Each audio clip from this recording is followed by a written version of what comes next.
Yo, what's up with y'all? We back and finally getting to the Street Fighter 6 review, man. Yeah, bro, I'm not gonna lie. A lot of stuff been happening. I've been on. I wanted to understand, like, I want to experience the full scope of what Street Fighter 6 had to offer. And safe to say, I have done that, and I promise y'all, this is one of the best games of the year, bro. I promise y'all, this is definitely one of the best games of the year. This might win fighting game of the year. This might. But yeah, without any further ado, let's get right into it. You feel me? So what I'm gonna do is I'm gonna start off with the positives. I'm gonna start off with the negatives, and I guess I'm gonna give like a little score at the end. So like out of 10. One thing about me, I don't like giving things half points. I either like to give it the point or I don't. So yeah, I'm kind of like that. I don't like to go. So like, I don't like to go like 7.5. I like to go it's either an 8 or a 7. You feel me? So without any further ado, let's start off with the positives. Positive number 1, fluid fighting. Street Fighter 6's fighting feels very well, I'm not gonna say fast-paced because not every character is fast-paced, but it feels very smooth, silky. It feels fun to play. Like it feels great. It doesn't have a whole lot of hiccups and hitches in characters. Like it just feels fun to play. It's very smooth gameplay. Very smooth gameplay. Positive number 2 is gonna be good character models. I think the character models in this game look fantastic, actually. I like the modernized look they gave a lot of the characters. Like Ryu and Ken look much older. Chun-Li, I guess those kind of stay the same. Cammy, Jesus Christ, Cammy. Yeah, Cammy looks a little bit older now, or like in her attire, it looks like she grew. Yeah, they definitely did a good job with the models. All the models look very well done. Yeah, the character models definitely A1. They're A1, definitely. I mean, the graphics in general, I actually didn't put this on my list, but the graphics in general are they're good. Like they're good. It's not gonna be Uncharted 4 or Last of Us 2 or some crap like that. Like it's a good looking game. It's a good looking game. You feel me? All right, positive number 3. This is where we get into the real meat and potatoes of why Street Fighter 6 is so good. Great online capabilities. I have had almost no issues with the online in this game. Very, very, very few times it has ever stuttered for me online, lagged. I have felt almost no input lag. I don't know if it's because I'm using an Ethernet cable and I'm not just on like straight Wi-Fi, but like I haven't felt any lag, any of that, man.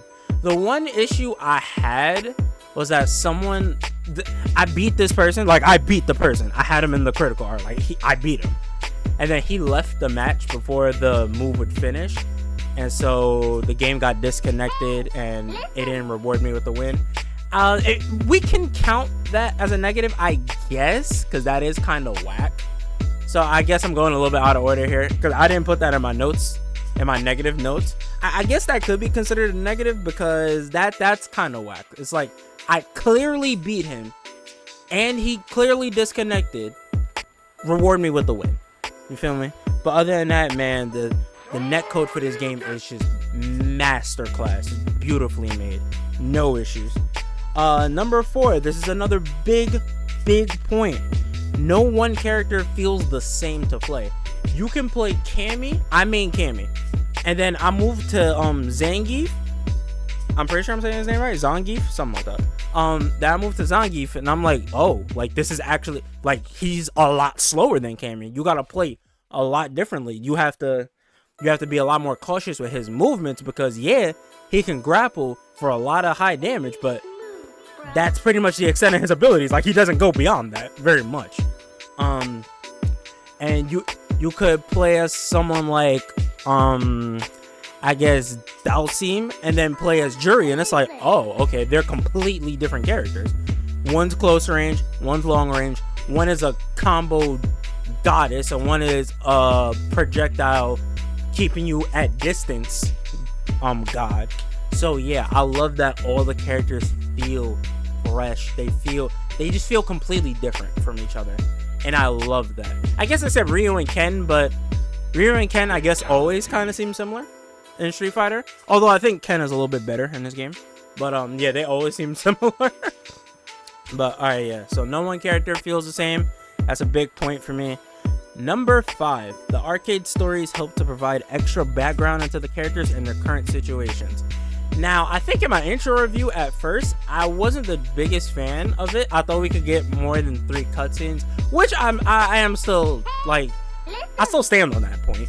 But as I went through more of the arcade stories, I'm like, okay, they're just like short little things to give you an update on the current status of these characters outside of the main world tour mode. So like you could get an update on Ken's situation, get deeper analysis into Ken's situation, into Ryu's status, Juri's status, Kami's status, all of that. So I do find that to be a very fun little thing. And plus, I just love arcade mode in any fighting game. Arcade modes are always super fun to me because I'm usually like a single player guy in these fighting games. This is the first fighting game where I really took the time to play online, and I'm glad it was this game. Definitely glad it was this game. Number 6, this is a very big point. This might be the biggest point. The character customization is incredibly fleshed out. I love the character customization, man. I know y'all have seen it on Instagram, Twitter, TikTok. All the celebrities you could even make in this game. It's like this character customization is one of the best I've ever seen from a fighting game. Definitely. I wish more fighting games would do it, because before this, the only one I remember being able to do it with was like Soul Calibur. But yeah, man, this is a very, very fleshed out system. Like, bro, for God's sake, I done seen Ice Spice, Roman Reigns, Hank Hill, Peter Griffin, like the Devil. I'm like, yo, y'all are wildin'. But it just goes into the absolute charm of this game, and just that just shows like you can create a character, and you will your character is specific to you. It is unique to you. You will never find another character that's like yours. You may find one that's similar, but you will never find one that's exactly like yours, unless they use a recipe or whatever. But yeah, so I love the character customization, man. It's great. Now, number 7. This is gonna be controversial to you elitists, but I'm sorry. Alright? I'm sorry. Y'all can come kill me. Y'all can come unalive me. Whatever. Modern controls are a W. I'm sorry. Now listen. I'm not the person. Now it's funny. I did end up playing like 80 hours of this game. So like I did definitely spend a lot of time with this game. But I'm not always the person to just sit there and learn every single intricate combo that a character has. Again, this is one of the fighting games that I've done that the most with. But there's still plenty of things that I have yet to even uncover about Kami. Like, I'm still trash at the game. I would still, I'm gold rank. I would still consider myself trash. Absolutely, I would still consider myself, like, at bare minimum, I'm below average. Bare minimum, I would call myself below average. But yeah, man, it's like I don't see the argument against modern controls. Like, I get it. All right, it's so much easier to do special moves while we have to put in all these inputs. But it's not like there isn't a drawback for putting in these special moves, bro. It's like, come on, man. If I'm not mistaken, I read somewhere there's a flat 20% damage reduction from using modern controls. So it's like, it evens out. Yeah, we get to do the moves easier than y'all. But at the same rate, y'all hit way harder than us. Like, cause I'm sorry, that 20% damage reduction, it makes a difference. You can clearly see it. It makes a difference. So yeah, man, I'm sorry. The hate for modern controls, I don't understand it. I really think they should keep it for the rest of the franchise. I love that. Because it's like, not every person is a fighting game, like, elite player. Some people just come home from work, from their 9 to 5, and just want to chill and play for a little bit. They don't have the time to get into the meat and potatoes of all the combos in classic mode and all that. So like, this helps the newer players and the players that don't have the ability to play that much because of their daily lives. So yeah, modern controls, absolutely a W. I'm sorry, come on alive me, I don't care, bro. W. And for my last positive, the Battle Hub is a really nice community to bring avatars together.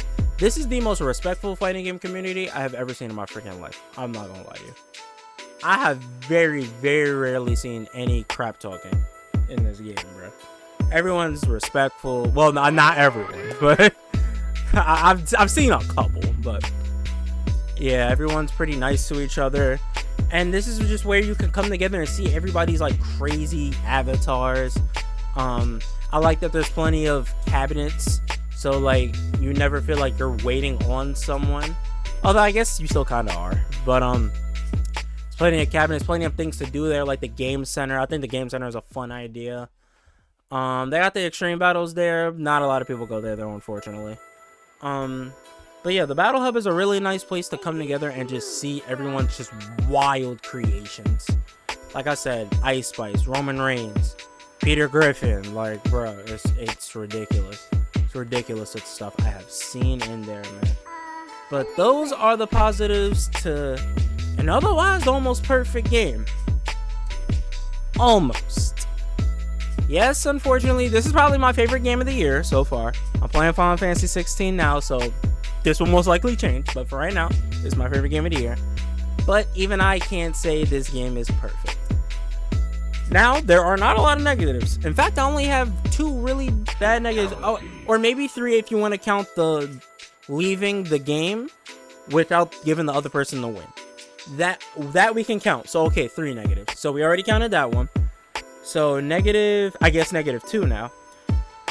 I don't know how it is on PlayStation 5, Xbox Series X. I don't know how it is over there. But for me personally, there were performance issues in World Tour mode on PC. It didn't happen like every 2 seconds, but it was frequent enough for me to put it on a negative list. For no reason sometimes. Like, the game would just dip to like 40 frames. For God knows what reason. I don't know. I really have no idea, bro. Yeah, so I would say World Tour mode on PC isn't exactly the best optimized game mode ever. It's not really. Ooh, excuse me. But if you have strong enough graphics card, it shouldn't be too much of an issue. But it was enough of an issue for me personally to warrant putting it on a negative list. So yeah, some performance issues on World Tour mode on PC. Again, take this with a grain of salt. I don't know how it is on PlayStation 5, Xbox Series X. I don't know. And my last negative, I guess, would be -3. Funny, all my negatives are actually centered towards World Tour. The character not talking in World Tour mode feels a bit awkward. So, okay, how do I say this without spoiling it? The end cutscene, your character, like, someone's talking to your character, and your character just kind of stands there, act like he's talking, but he's not saying anything. So it's like, I don't know, it just looks a little dumb. And many times it's like your character just stands there looking like an idiot, like not saying anything.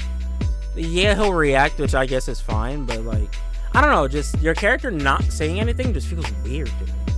I think we're at that point where it's like, we don't need to be having silent protagonists. I think we're at that point. We don't need to be having silent protagonists. But yeah, that's just a small nitpick for me personally. But I guess it was enough to put it here because I don't know. It was really the ending cutscene that really made me put it on here. It's like, okay, no, this looks very weird now. That looks incredibly weird. But yeah, that's everything. Other than that, bro, everything about this game was great. The World Tour mode, I mean, the story mode was just like, it was okay. It was serviceable. There's no way anybody expected Last of Us 1 storytelling in a Street Fighter game. But it was okay for what it was. Battle Hub is great. Fighting Ground is amazing. The online is great. Everything about this game is just, it's great, man. This is one of the best games of the year, bro. It is, man. And it's funny, because after Street Fighter 5, I started having my doubts. I'm like, maybe Street Fighter might be a bit overrated, bro. Maybe. Capcom shut me up after Street Fighter 6. They shut me up completely. I apologize for ever even having those doubts. They just had a really bad misstep with 5. But 6, amazing. I can't wait for the DLC. I can't wait for Akuma. Feel me? I'm going to troll so many people with Akuma. But yeah, man. So if I had to rate this game, now it's a bit tricky for me. This is a bit tricky. There's a lot of positives that will warrant like a super high score. Well, no, it's gonna get a super high score, absolutely. But then there's negatives here that I'm thinking maybe I should bring it down a point. But you know what? In my heart, even with all these negatives, I'm saying all these negatives, but it's only 3. But even with these negatives, I gotta give the game a 9 out of 10, man. 9 out of 10, bro. Now, granted, there's 3 whole negatives here, so I can't exactly give it a 10. Like, there's things wrong here, but it's like, you can easily look past those. Easily look past those, man. Everything was great about this game. Everything was just finely tuned, masterfully crafted. Everything about this game was amazing. This is one of my favorite fighting games of all time, bro. It is. But yeah, that's my review on Street Fighter 6. I find it so funny. My actual review for the game is not that much longer than the initial review I did. I still might change the playlist initial review. I don't know. I'm still trying to think of a playlist title for that. But yeah, that's my review for Street Fighter 6. Hope you guys enjoyed. I hope this review sways you to buy the game, because I promise you, it is well worth the $60. It is well worth it. But hope you guys enjoyed. Like and subscribe, man. Get me, you feel me? Get me up there. I'm trying to be up there with, you know, Black Hokage and them. But anyways, again, I hope you guys enjoyed. I'm gonna catch y'all on the next video. Peace.